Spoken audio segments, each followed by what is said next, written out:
What can the righteous do? The rebuilding of America's Christian foundation and its superstructure of individual freedom begins in the homes of American Christians, with the adults of this generation putting a stop to the ignorance of America's Christian history. The rebuilding does not begin in the legislative halls of our states or of the nation. Each individual, if he wants to be free, must start with himself. He must start first by understanding God's principles of self-government, because a people who are not self-governed will have to be governed externally. Well, in America today, we are experiencing the blessings of God that He's been able to give us through the faithfulness of the generations that came before us.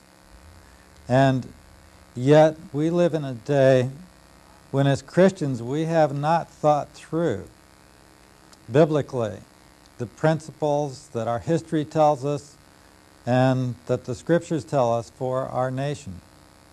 And so literally we are in a time when we have the letter of the law without the spirit.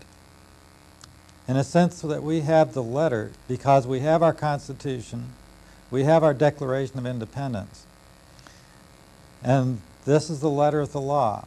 And we know the letter kills, but the spirit gives life.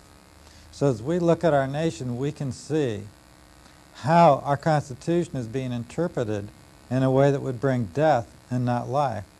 And so as Christians, the challenge that God has set before us at this time is the resurrection or the restoration of a Christian nation that has fallen.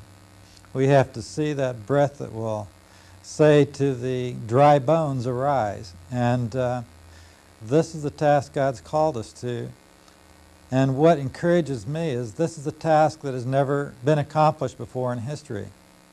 We have seen a nation, a Christian nation, arise, and now we have seen it decline.